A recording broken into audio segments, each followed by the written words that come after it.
Good morning, students. Assalamu alaikum. We are going to study the chapter number 2, the Tiger King. यानी अब तक हम यहाँ पर पहुँच चुके थे कि जब जो राजा है यानी जो जंग बहादुर, वो जब भी अभी तक उन्होंने जितने भी शिकार किए हैं वो उसमें सिर्फ राजा जो है वो ही जीता है। अगर बाई चांस गोली मिस भी हो गई है तो जो शिकार जो चीता था, शेर था, वो राजा पर झपट मारता है। फिर दोनों की जो लड़ाई होती है, जो निहत्थे लड़ते हैं, तो उसमें हमेशा राजा ही जीतता है। तो उससे आगे आज हम डिस्कस करेंगे the another time he was in danger, यानी अगले समय जब भी वो किसी खतरे में पड़ते हैं, ऑफ लॉजिंग हिज थ्रोन, यानी जब भी जैसे उसकी जैसे राजगद्दी छीनने वाली हो या फिर उससे कुछ छीनने वाला हो, तो उसके बाद another time he was in danger of losing his throne, यानी जब उसका जो ताज था यानी उसकी गद्दी छीनने वाली थी, उसमें खतरे में जब वो पड़ा, a high ranking British officer visited Pratibandapuram, यानी एक हाई रैंक्ड यानी एक ऊंचा अधिकारी ब्रिटिश ऑफिसर विजिटेड यानी वहां आता है, कहां पर, प्रतिबद्धपुरम में। He was very fond of hunting tigers, यानी वो बहुत शौकीन होता, फॉन्ड ऑफ कहते हैं शौकीन होना, वो बहुत ज्यादा शौकीन था हंटिंग टाइगर्स यानी शेरों के शिकार के लिए। And founder of being photographed with the tigers he had shot, और वो इतना शौकीन था कि जिस भी शेर का वो शिकार करता था वो उसके साथ एक फोटो जरूर लेता था। एज यूजुअल, जैसे कि आमतौर पर होता है, he wished to hunt tigers in Pratibandapuram, यानी उसकी एक आशा थी कि प्रतिबद्धपुरम का जो जंगल है उसमें बहुत ज्यादा शेर हैं, चीते हैं, तो उसकी एक ख्वाहिश थी कि मैं भी वहां पर जाकर शिकार करूं। But the Maharaja was first in his resolve, यानी परंतु जो महाराजा था वो उसके काम को यानी उस काम में उसकी मदद नहीं कर सकता था। But the Maharaja was firm in his resolve, यानी परंतु जो महाराजा था वो उसकी इस ख्वाहिश को पूरा नहीं कर सकता था, क्योंकि महाराजा खुद एक अपनी परेशानी में, अपनी समस्या को दूर करने में बिजी था। यानी वो जिस कारण से वो ब्रिटिश ऑफिसर वहां आया था, उसी कारण को लेकर महाराजा भी काफी चिंतित था। ही रिफ्यूज परमिशन, यानी रिफ्यूज कहते हैं मना करना, परमिशन कहते हैं इजाजत देने को, यानी उसने इजाजत देने से मना कर दिया। I can organise any other hunt, you may go on a boar hunting, यानी जो राजा है वो उससे कहता है कि I can organise any other hunt, यानी मैं तुम्हारे लिए और किसी शिकार का इंतजाम कर सकता हूँ, यानी शेरों का नहीं। You may go on a bore, bore कहते हैं जंगली सुअर को, यानी तुम एक जंगली सुअर का शिकार कर सकते हो। You may conduct a mouse Hunt, यानी अगर तुम चाहो तो तुम उसके अलावा और जैसे जो माउसीज हैं उनका भी शिकार कर सकते हो। We are ready for a mosquito hunt, यानी और हम तैयार हैं एक मॉस्किटो हंट के लिए भी, यानी जैसे मच्छर का शिकार करने के लिए। But tiger Hunt that's impossible, परंतु जो राजा है वो प्रतिबद्धपुरम का वो कहता है कि जो टाइगर हंट है वो आप यहाँ नहीं कर सकते, ये इम्पॉसिबल है। The British officers secretly sent words to the Maharaja through the Diwan that the Durai himself did not have to kill the tiger, but the British officer secretly sent words, यानी उसने, परंतु जो British officer था उसने चोरी छुपे, send words बोलते हैं, यानी वो संदेश भेज दिया, टू द महाराजा, महाराजा के पास, थ्रू द दीवान, यानी दीवान के माध्यम से, दैट की the Durai himself did not have to kill the tiger, यानी जो दुराई था वो खुद भी शेरों का शिकार नहीं कर सकता था। The Maharaja could do the actual killing, यानी वहां पर कोई शिकार नहीं कर सकता था, तो सिर्फ जो महाराजा था वो ही वहां पर असली एक्चुअल किलिंग कहते हैं, फुल प्रूफ किलिंग को। What was important to the Durai was a photograph of himself holding the gun and the standing over the tiger's carcasses, परंतु वो क्या कहता है, What the importance to the Durai, यानी जो दुराई था उसके लिए क्या इम्पोर्टेंट था कि वो शिकार नहीं करता था, परंतु इम्पोर्टेंट ये था कि उसने शेर के साथ फोटो खिंचवानी थी। What was important to the Durai was a photograph of himself holding the gun, यानी कि गन को बंदूक को पकड़कर वो और शेर का जो डेड बॉडी थी यानी मृत शरीर था उसके साथ बैठकर वो फोटो खिंचवाता था। यानी holding the gun and standing over the tigers carcasses, यानी केरकेसेस बोलते हैं जो उसका शेर का मृत शरीर था उसको, यानी वो उसका शौकीन था कि सिर्फ मैं उसके साथ फोटो खिंचवानी है मुझे। But Maharaja would not agree even to this proposal, परंतु जो महाराजा था वो इस प्रपोजल के लिए भी नहीं माने। प्रपोजल बोलते हैं प्रस्ताव को। If he returned now what would he do if other British officers turn up for tiger hunts, यानी वो क्या कहता है, इफ ही रिटर्नड नाउ, यानी अगर वो मान लिया जाता है तो what would he do if another British officers turn up for tiger hunts, यदि ये चलो हम इसमें मान भी लेते हैं लेकिन जो दूसरे ब्रिटिश ऑफिसर्स अगर आएंगे तो वो भी ऐसा ही करेंगे और वो शिकार करेंगे तो फिर उनके लिए क्या किया जाएगा। Because he prevented A British officer from fulfilling his Dzire the Maharaja stood in danger of losing his kingdom itself, यानी जब उसने ये मना कर दिया तो जो राजा था उसने को अपने साम्राज्य को जाने का डर था। Because he prevented A British officer from fulfilling his Dzire, यानी उसने उस इंग्लिश जो ब्रिटिश ऑफिसर था उसको उसकी इच्छा को पूरा करने से रोका था। तो the Maharaja stood in danger, इसको लेकर महाराजा खतरे में पड़ गया, of losing his kingdom itself, यानी उसका जो राज्य था वो खतरे में पड़ सकता था इस बात को लेकर, तो राजा इस बात को लेकर बहुत ज्यादा चिंतित था। The Maharaja and the Dewan held deliberation over this issues, यानी जो महाराजा था और जो दीवान था उसने इस बारे में या इस टॉपिक को लेकर एक सभा आयोजित की या उसने कुछ इस बारे में कोई फरमान जारी किया।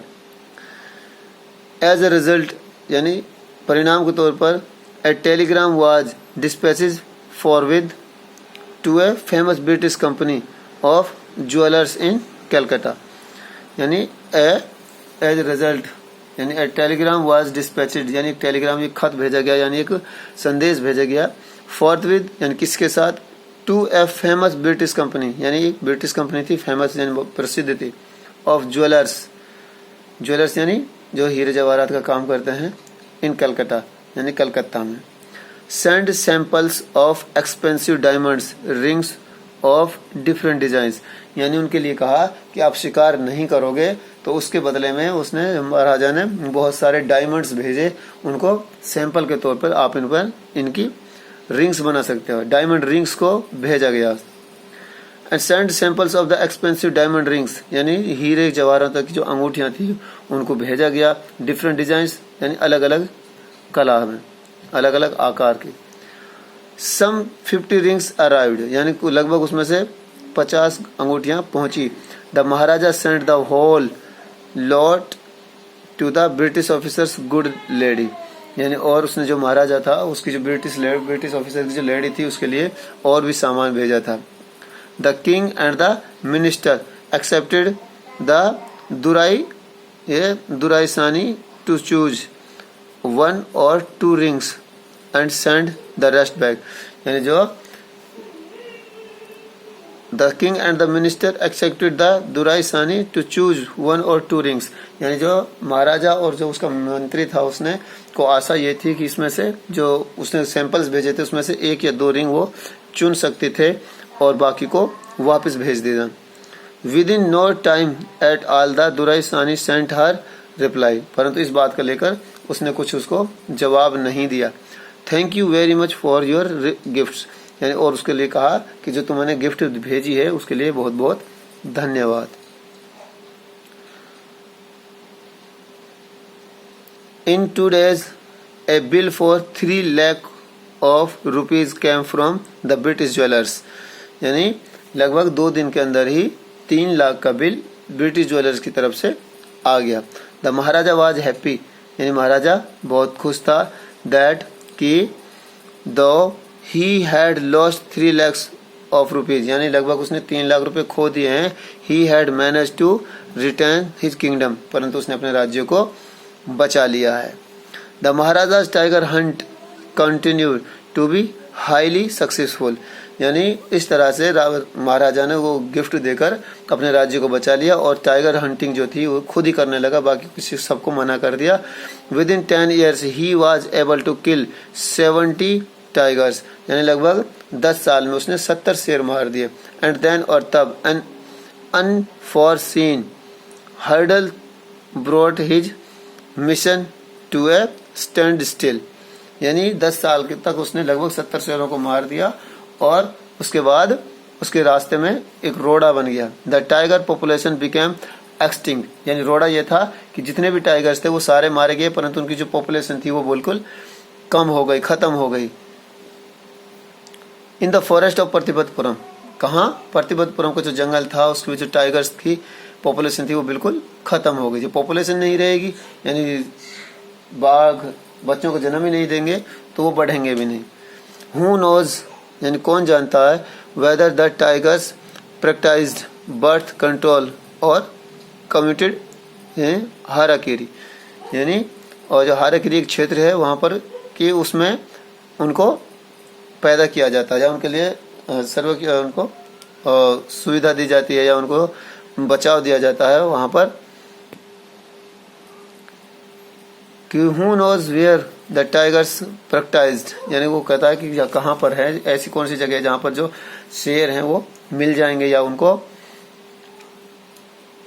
कैसे वहाँ से उनको बढ़ाया जाए। और simply run away from the state because they desired to be shot by British hands alone, यानी कहते हैं कि कुछ जो राइटर है वो ये कहता है कि कुछ तो जो मारे गए थे वो तो बच गए, परंतु कुछ ऐसा है कि वो और कहीं चले गए और कुछ जो शेर थे उनकी इच्छा यही थी कि वो ब्रिटिश हैंड्स यानी ब्रिटिश अंग्रेजों के हाथों ही उनका शिकार किया जाए।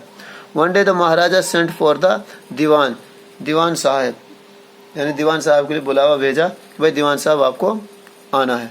आरंट यू अवेयर, क्या तुम्हें पता नहीं है, ऑफ द फैक्ट, सच के बारे में, दैट की 30 टाइगर स्टिल रिमेन, यानी अभी भी 30 जो शेर हैं वो बचे हुए हैं, टू बी शॉट डाउन, यानी मारने के लिए, by this gun of mine, यानी इस मेरी गन से अभी तो लगभग 30 शेरों को मारना और बाकी रह गया है।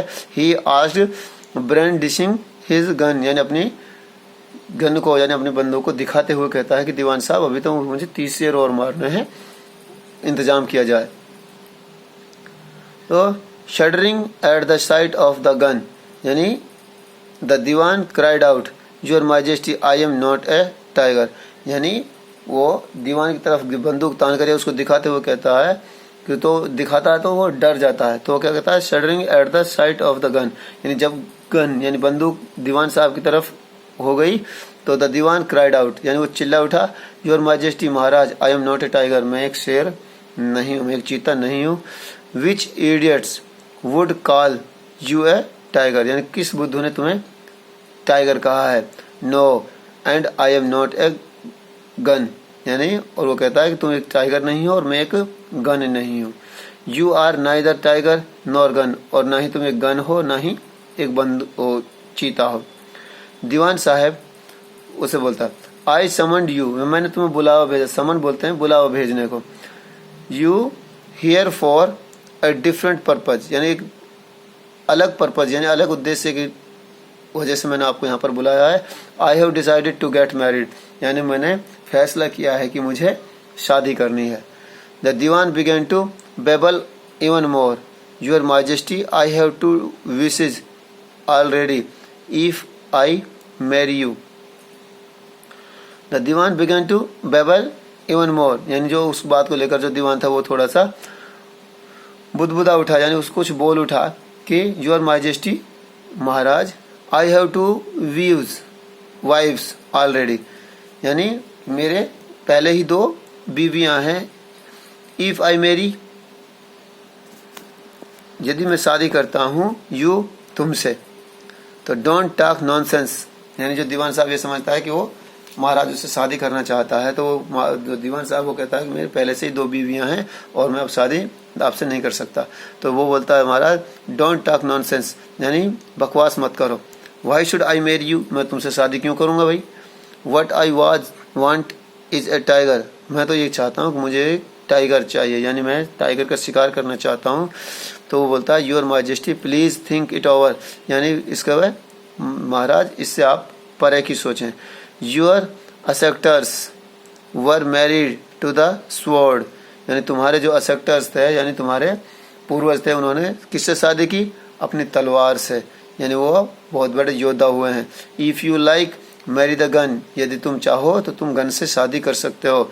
ए tiger king is more than enough for this state, यानी इस स्टेट के लिए एक टाइगर किंग से ज्यादा कुछ भी नहीं हो सकता, यानी तुम टाइगर किंग बन सकते हो। It doesn't need a tiger queen as well, यानी हमें एक टाइगर क्वीन की जरूरत नहीं है, यानी तुम अपना टाइगर किंग ही सही हो। तो उसके बाद हम यहाँ से आगे कल इसकी स्टडी करेंगे। तो इसको आपको रीड करना है बढ़िया तरह से और देखना है। वैसे इसमें ऐसा कोई वर्ड है नहीं खास भाई जो ज़्यादा टफ हो, परंतु आप एक बार इसको रीड करें। ठीक है, थैंक यू।